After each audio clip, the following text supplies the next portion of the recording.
Welcome to MRR news. ఈ సందర్భంగా తెలియపరుచుకుంటూ కేవలం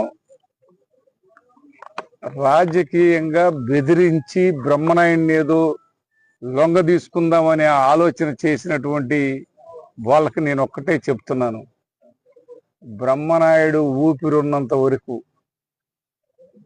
వైఎస్ఆర్ కాంగ్రెస్ పార్టీనే ఉంటాను.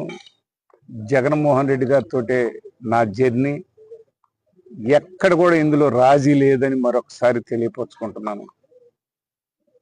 మరి ఇంకొకటి చెప్పాలంటే, చిల్లర మాటలు మాట్లాడి ఏదో వాళ్ళే చెప్తుంటారు 100 సార్లు అబద్ధాలు చెప్పి అది అబద్ధాలు మాట్లాడి అది నిజం చేయాలనే ఒక ప్రయత్నంలో భాగంగా కొంతమంది అదే పని కట్టుకొని నా మీద ప్రచారం చేశారు. ఎక్కడ కూడా నేను డైరెక్ట్గా అడిగాను కమిషనర్ గారిని, ఏమండి నా మీద కంప్లైంట్ ఎవరు ఇచ్చారు, నా మీద కంప్లైంట్ ఏమైనా ఉందా అని.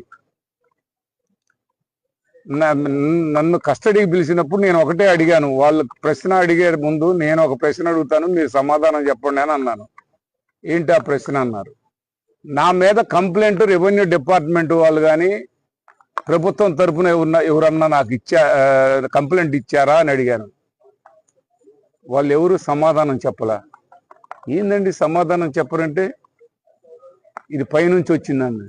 పైనుంచి వచ్చిందంటే ఎవరు పొందుపరిచారు బ్రహ్మనాయుడు పేరు? నెంబర్ 7గా తర్వాత మీరు నన్ను అందులో ఉదాహరించారు, చేర్చారు. అసలు చూడండి, దానికి పైనుంచి వచ్చిందంటే ఎక్కడి నుంచి వచ్చింది? ఇది కేవలం బ్రహ్మనాయుడు ఎక్కడ లొంగల రాజకీయంగా లొంగ తీసుకోవాలనే ఒక ఆలోచన చేసినటువంటి ఈ కూటమి పెద్దలు, ముఖ్యంగా